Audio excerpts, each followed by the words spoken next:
Sim racing's popularity has drastically increased since lockdown 2020, despite it being rather costly to get into.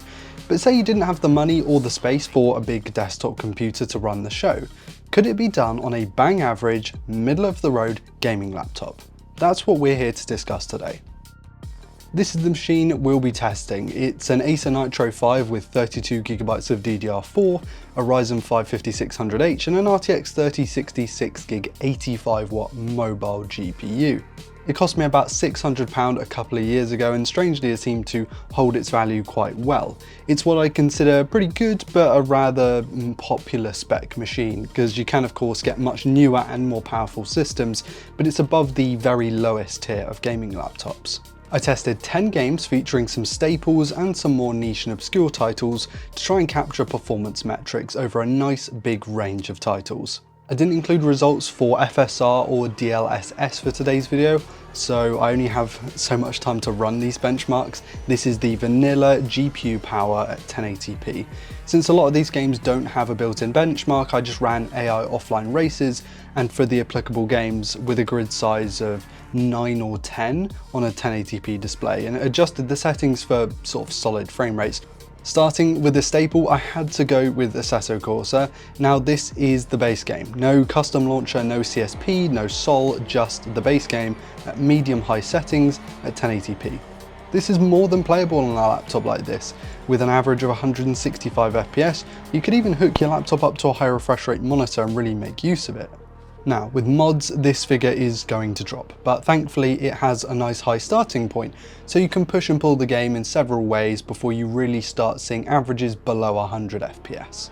A game I haven't played much of is ACC. I've put maybe sort of 5 or 6 hours into the title since it's come out, which is a shame really, because it's a really solid title with some great online racing. 1080p medium-high settings saw the game run at an average of just under 100 FPS, with 1% low sitting a smidge over 60.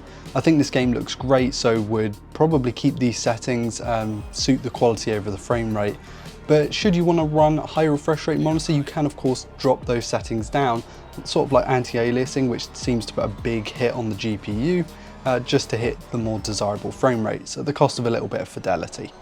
I've also hardly played AMS2, but I have to say I quite like the look of it. The menus are a little fiddly, but it did run like an absolute dream on the laptop, averaging 180 FPS with 1% lows of 144. You are absolutely getting all the refresh rate you paid for with this laptop in AMS2. I know the game had a bad launch, but I quite liked the hour or so I played of it and the testing of course afterwards. Look, I know this isn't a sim title per se, but I had to include it because it's just legendary. It's one of my favourite games of all time, let alone even in sim racing. Fantastic title for chilling, crashing, racing, rallying, whatever you want to do. It looks absolutely beautiful these days with the more recent updates. It's half decent force feedback as well, which is nice. And most of these settings are on normal, and we're seeing averages of about 80 FPS with 1% lows just below 60, which for this kind of game, i.e. not competitive, I think is absolutely fine in my opinion. You could drop a couple of settings here, but I wouldn't, as I think it's a good balance of looks and performance. And of course, this one likes a good CPU.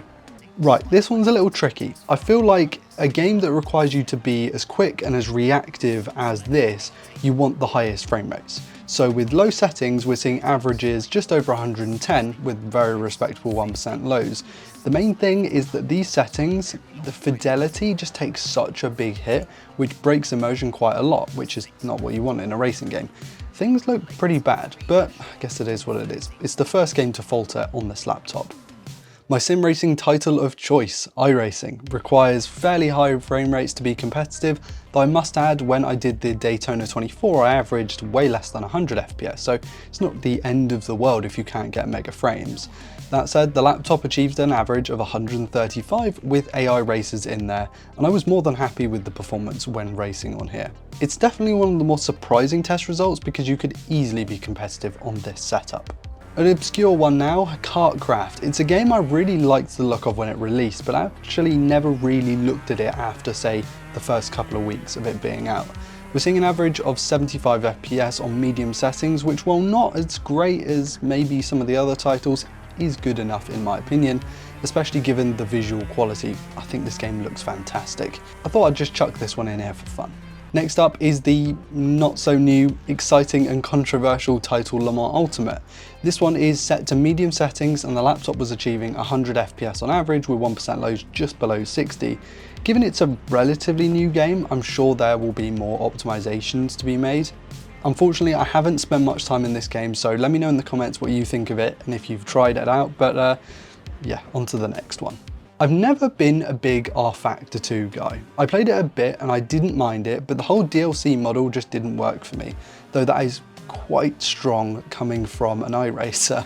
Anyway, this game ran like an absolute dream. Averaging close to 200 FPS on the laptop with medium settings and no anti-aliasing, 1% lows didn't even get below 100, so that shows just how easy this game is to run. You can have some great fun with this one and you really don't need a big rig for it.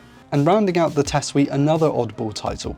This one is actually really fun. I have to admit I've hardly played it, but this was a load of fun to try out and the laptop smashed it with fantastic figures across the board. This was achieved with a mixture of settings on medium, high, and even the odd one on ultra. Taking the mean average frame rate across the suite, we get a score of about 130 FPS, which is pretty impressive for a 3-year-old machine that fits in a normal everyday backpack with no dramas. And to answer the question, can you sim race on a mid-range gaming laptop? Absolutely you can. See you on track.